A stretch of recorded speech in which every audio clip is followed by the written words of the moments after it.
Hi, my name is Celebito. I wanted to start this channel with basically reading off versions of my short stories for people to experience them. This is kind of new for me as well, so please bear with me when I try to do these live readings. Mother says that I'll be used to the strangeness in the solar cycle here. A sort of jet lag, maybe. But we've lived on the moon before this, back when Father worked for another company. This felt different. It wasn't that I couldn't sleep. I didn't want to. I couldn't quite put all together quite why, but there were hairs on the back of my neck during the night cycle. I remember when Father said he got the land in a deal with one of his cousin's friends at a company, PTAC. For some digging on my end, I learned that it owned my father's company, Intech, which gathered and worked with information for that parent company. Once he got the deal, he gathered the entire family, and we went here within a single weekend. And since then, I haven't been able to sleep. We'll be big shots. We'll have actual land, Dad said, reminding us that we only lived in units before, everywhere that we lived, no matter how well off we seemed to be.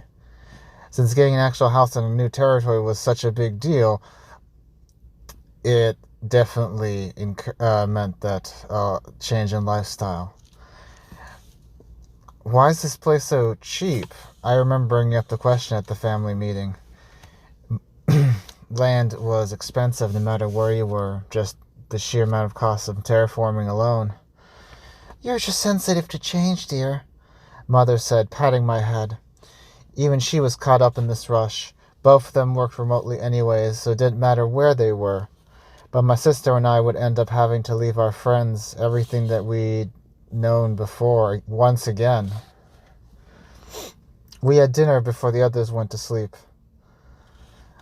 I stayed up again, watching the news stream to keep my mind busy. It was calming to some extent, somewhat normalizing to see eyes rather than seemingly imagining them somewhere elsewhere in the night.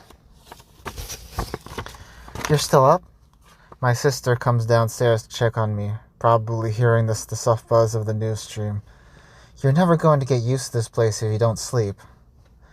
I wanted to see what the news stream says about this place, I reply, distracted still, pressing the glowing buttons on the house entertainment keypad to scroll through hundreds upon hundreds of news streams. It cycled between the different channels at a flash pace, but I could keep up with the information to see what it wasn't what I was looking for. You're so weird. Just open the windows and get some fresh air. Newly terraformed air is good for you. She walks to the window, about to open it when I jump to, rush over and grab her hand. Don't, I plead. Not right now. What's your issue? She looks at me incredulous. I press the air display remote on the HE key to turn off the sound of the news stream. What? I put my hand over her mouth as the hum of the stream died down, motioning up towards the roof. It was subtle at first, but after our ears got used to hearing nothing, there was the slight sound of scraping, something moving back and forth like it was pacing above. You hear it too? I whisper before pressing the HEK's air remote to return the sound of the news streams back to the house. Once the hum returns, the scraping stops. Yeah, she goes a bit pale. I thought this place had no native animals. It was just terraformed. I thought I imagined it when I first got here. I respond, shaken, having the reality of those sounds confirmed. I didn't want it to be confirmed. The ambiguity at least had some sense of safety. Maybe someone imported something and it got loose? She asked tentatively. Well, you should ask Dad to check the registry in the morning. Maybe call one of the neighbors. We haven't met anyone since we moved here. Right. I'll talk in the morning. She goes back to bed. I return to watching the news stream. The sounds outside have stopped, for the night, it seems. Morning came after a fashion. Mother is the first one up and finds me watching the news streams early in the morning like my sister had during the night. "Are you up so early?" Mother asks, before seeing the empty medicine bottle on the floor that I'd neglected to hide in my renewed anxious search for information. "Wait, have you been taking your father's work pills?" I don't answer her, instead chiding myself for not hiding it better. You know he'll be mad if he finds out. He needs them for the 24-hour shifts, you know. But he doesn't have to do those shifts with this last raise, I shoot back. These hadn't been used in almost a year. Besides, it's not safe if we're all asleep, if it's too quiet. I mumble before seeing her confusion. Before she can ask more, Father's footsteps rumble down the wooden staircase. "What's going on down here?" His voice rumbles like a suddenly awoken bulldog. "What are you doing with my work bills?"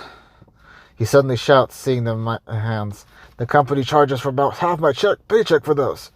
He grabs one of the full bottles on the shelf by the study and throws them inside, having screamed at no one in particular at this point.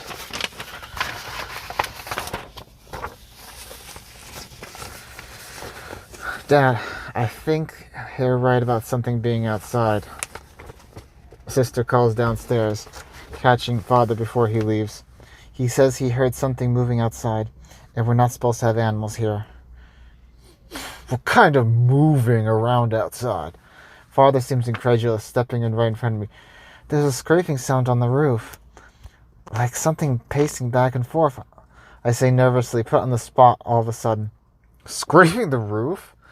"The roof's made of PTEX nano-titanium plastic alloy, same as the walls. Nothing short of military ordnance can break through this."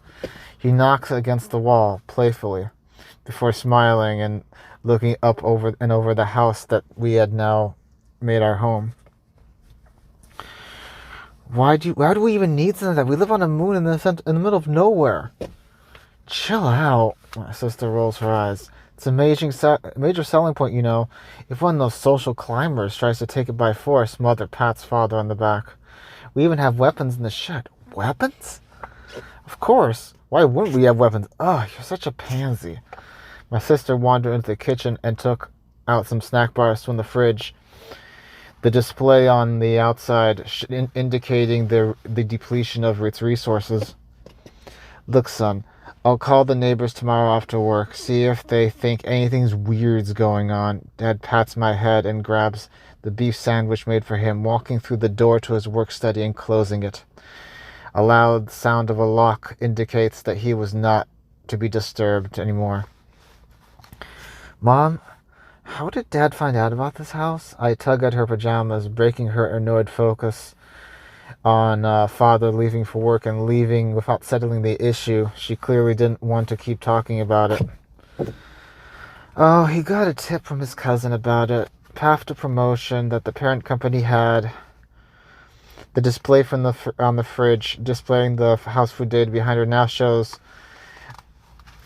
that some of the food was going to spoil soon, and indicated that it would need to be used. He worked for a private terraforming and housing company, PTAC, the parent company. "I've heard about them," I explained, recalling something I'd seen pop up a few times on the news stream. I press on the interface on my wrist, and the news stream displays as a Bormorian ring formation.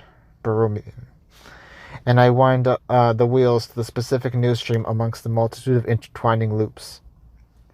"In other words, PTAC's brand exclusive Neo-Earth terraforming under investigations regarding complaints from customers." "Under investigation?" Mother scoffs, turning off the transmission. "What corporation isn't under investigation nowadays? You should focus on your schoolwork so you don't end up like a lazy drifter like your uncle. Now that man is a social climber." She gave a soft, mocking laugh. "But..." I try to argue, but she leaves upstairs to her own work study. "She has a point." My sister looks at me. "Maybe you're just imagining things, scaring yourself by staying awake all night." Before I can argue, she leaves for the schoolroom of the house. I skip my school time since no one's watching me anyways and return to the news streams. I follow the first one regarding investigations into PTAC. Investigations regarding complaints of customers. Click. No formal charges due to lack of filings. Click. Missing persons suspected in PTAC NET colony on moon number 445. Click. Missing persons, I ask myself, before searching further into the news stream for missing persons cases. However, this was a mistake, as there were millions upon millions of missing persons filed on record, and I was sidetracked as night came again. Father had hidden his work pills in his office even after work ended, but I had already stolen more than a handful, enough to last until he forgets he needs to hide them again. You're still not sleeping. My sister's there again. You're going to hurt yourself if you keep doing that. It stunts your growth to keep taking work pills, you know. I think we're in danger. I reply while ignoring her lecturing, still looking through missing person cases. You should be reading those. Do your mom and dad know you're looking into these kind of creepy things like missing people? She sneaks a look over my shoulders. You know that missing persons cases are only tracked by governments, right? What? It didn't occur to me. But I felt my heart beginning to race at the thought. I made a serious miscalculation. Why would corporations track people when they go missing? They don't owe anything to anyone. They're not a government. But why do they sell these properties? I ask, my skin crawling as I move over to the curtain that led to the window that she tried to open last night. I tentatively peek outside, something I'd been too scared to do since I started being unwilling to sleep. We don't have neighbors per se, not like we had back home. Each home here is neatly outside of visual range of each other. As Dad puts it, we've got land. Something people would have killed for in ancient times, and Mom said would kill for now, even though we were on a private moon. We do have sheds with PTAC farming equipment that neither Mother or Father, nor me nor my sister have touched since we got here. As the light reflected off the metal sheds, however, the eye eventually came to adjustment in the green tint of the jade gas giant. The planet, the moon, circles below reflected onto us when night was here. It was functioning close enough to the soul cycle that it was, even in the advertisement, as made for the quote-unquote working man. Apparently, one of the names of this moon is the Jade Grotto, for the effect of the reflected light. However, that's what allowed the unnatural movements to become all the more noticeable. I remember seeing wolves from Earth in data books and documentaries while attending school back home. What I saw at first glance seemed like something similar, but only in the sense that it was dark by comparison to its surroundings, tinted a heavy black against the green of the light, and against the shed that it stood on top of. Its quote-unquote head was raised up to the night sky, with strange tendrils reaching out in a sort of howl-like motion that a wolf would make. However, this was definitely no wolf. The light didn't shine off of it right. Indeed, it was more like dissolving into the black waters like sugar when dissolved into tea. The light eventually disappears, leaving just a darker contrast. However, the claws glint brightly from the light like shimmering gems in stark contrast to the rest of its form. It was suddenly luminous, so bright that I had to look away. I look again and there was nothing. Did you see something? I'm still shaking when my sister finally deigns to ask why I haven't said anything. Crawling back after closing the blinds, I turn off the news stream. We both went quiet, waiting. There was that sound again of scratching on the roof. It came at faster rhythms, shuffling back and forth. There's more than one, I whispered to my sister before turning the news stream back on. The scratching ends after another brief delay. She doesn't say anything, but instead walks upstairs quickly. I hear yelling from upstairs and feel myself go cold, realizing she'd alerted Mother and Father. What is the meaning of this? You're still not sleeping? Father is furious. I told you these work bills are for adults. Where are you hiding the others? Aren't you going to check outside? Sister meekly reminds from behind the now two barely awake, exhausted but judgmental parental figures. Why would I? What possible chance on this would this lifeless rock have at some sort of life? We're here to start growing environment. It's in the terms of our purchase, Father rants. While searching for my things, he violently throws my bags open onto the ground until he finds them. Why don't we call the neighbors? We haven't even met any of them, and they might be able to put all this fuss to rest. Mother seems to have reached some sort of consensus with Father as he stops looking through my things and walks over to the vid phone. There were so few neighbors in our PTAC town that he only needed to press 2 numbers to call someone. Beep, beep, beep. We wait in silence for the ring to be answered. Waiting even a few minutes, there was no answer. The ring was just left with silence. Maybe they're asleep?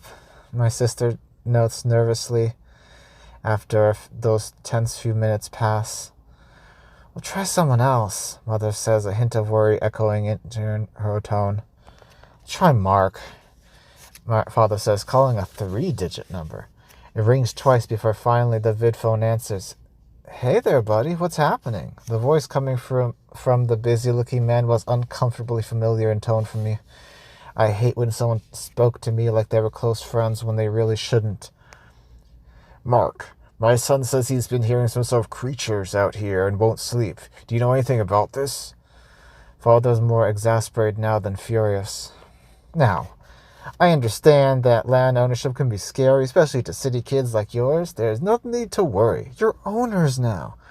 Here, there's nothing but the space you make of it. Think of how much you can make by plowing these fields, making real food. You're not answering the question, I interrupt, but am pushed to the back of the family. Wow, what a mouth on that little one. I see a bright future ahead, especially for a landowner like you two. The man was all smiles from what I could see between the limbs of my family. Do you know how many of those losers in the lower decks of Ion Tech would kill to have their own land? Those losers are still on their work pills, you know. They don't even get the luxury of a home life that you've earned. Oh, I know, damn social climbers. Father laughs with a mirthful dismissiveness that disgusts me. I'll see you on call tomorrow, right? We could talk at lunch. Are you serious? My voice is muffled by a hand over my mouth. Right, I'll see you then. The transmission cuts out at his end. See, honey, there's nothing to worry about. Mother could see I was tensed up still, mostly in sheer disbelief that a man can talk so much and say nothing. Sis, you heard them, right? I try to get her to back me up, but both my parents look at her with a different but equally exasperated glances, seeking explanation. Were you the one who filled his head with this nonsense, or was it the news stream? Father demands an answer, waving at me dismissively. She says nothing, and Father took out his master home entertainment keypad. Fine, I'm locking out the news stream, Father sighs. I look at my sister in horror as I realize what it means. I'm waiting for her to say something, anything. You're gonna kill us all, I scream, as the news stream goes dead. See, nothing to worry about, Mom pats my head. I'll get lunches for your meeting started early now. She walks over to the kitchen. As I back away and try to catch my breathing, I look around for something to defend myself with, but there are no weapons in the house. They're in the shed. Damn it. Oh, great. You know how much I love beef. Father's tone completely changes as, unburdened by fear, he begins to make his journey upstairs back to bed. Well, I never knew how good it tasted until the last few days, Mother says from the kitchen. Usually we have to get the imitation stuff, but this stuff is real. Hey, dearie, could you get me some spices from the... There is a loud crash of glass, followed by splintering shards hitting the tiled floor, and the kitchen goes silent. My sister was unable to facilitate my mother's request, and instead has to gauge from the silence of what might have happened. Mom? Father stops his ascent upstairs, and he joins my sister in investigating the kitchen. All I can get myself to do is peek around the corner. A large swath of blood was splattered against the wall from what I could see, and it was dripping down like fresh paint. With the window broken outwards, it seemed like whatever happened to Mother, it dragged her out the window. What the fuck? My sister screams, cutting me off by panic as whatever was outside made sickening, squelching, wet noises.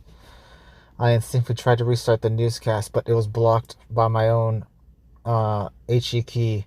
Indeed, when I tried on the next pad, it results in the same message. Dad, you have to turn the news stream back on, I yell back. But Father instead runs outside for the shed. I'm getting the auto rifle. Father yells back, and as I watch him from the same window I had been looking out earlier, between trying to guess his password, and I look up and back, I look up, down, and down at the keypad and at him. While looking back and forth, I realize why it was so hard to notice their movement, as they completely disappear in the shadows. They are already circling around him, only briefly being visible in the pale green light that swirls away in their jet black forms. I swear to myself as the HE key screen warns me that the next failure would result in me being locked out for 30 minutes. Father didn't see them, but he got to the shed. He's never even used the auto rifle. My sister's shaky voice from behind me startles me. I drop the master HE key. Why does he expect it to work as a weapon? Do you know his password? I ask, scrambling to pick up the HE key. We're still locked out of the news stream. It's 33265, I think. You think? My voice is too loud. I see all three, once circling the shed, more like sharks than wolves, turn their wet-looking heads in our direction.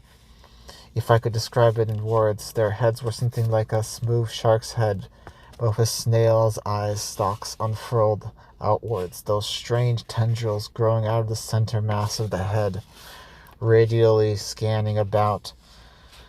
There was no opening that I could see, but those extended limbs run through the air along the ground, as in unison as if scanning. I don't think they can see, my sister whispers before I can warn her effectively. Their stalks turn like antennae towards us as their legs seem to tremble under their own weight. However, when they do move, they flow smoothly like every movement was measured and calculated, despite those shaky, bony, strange legs. They can definitely hear us. I am finally able to vocalize, too late, as they already pick up on our voices and begin to swim over the ground. We have to hide. Screw that! We're getting in the car and getting out of here, she yells before I can convince her to keep quiet. Father never emerged from the shed. However, the other things like the ones now crawling over the roof above me do slide through between the door's hinges. I see my sister run outside into the car, the one that Mother and Father bought with their money that they from their last promotion. It was still unused, like everything else from outside the house since we moved here. Wait, I yell, but it's too late. As soon as she turns the engine on and it roars to life, three of the creatures descend from the rooftop onto the car. The tendrils whip around as they begin to cut through the car like it was butter. It's over too quickly. As the tendrils cut through her body faster than she can react, the creatures take a few moments to finish rendering her into smaller pieces and pulling them into the void-like maw. Fighting back tears, I run into Father's work study, engaging his lock from inside as I hear the tapping of those crystalline claws on the tile inside the house. It locks loudly. Meanwhile, I fiddle with the house keypad. Remember the code my sister rattled off. 33265. I sigh of relief as the machine clicks and the pad opens. Until that is, I hear the press of a clawed hand against the door right behind me. I rapidly scrolled through the master HE keys apps screen until I found the news stream and hit it to activate the in-house entertainment system. There's a brief rattling and boiling sound on the other side of the door before I hear several sets of claws scratch quickly against the tile as they retreat. I must have fallen asleep then, as I wake up to the sounds of people in the house. Shit, it's happened again. The male voice outside seems annoyed rather than horrified at the mess. It's the same case every night on this rock. What do you think's causing it? Does it matter? Mark says to just fix it up and sell the land again. People give an arm and a leg for this kind of property. The two men laugh with each other. I can hear the sound of some sort of cleaning implements beginning to wind up. Do you think we could afford to live in a place like this someday? Nah, I wouldn't want to live on P-Tech land. Not since I started working for them.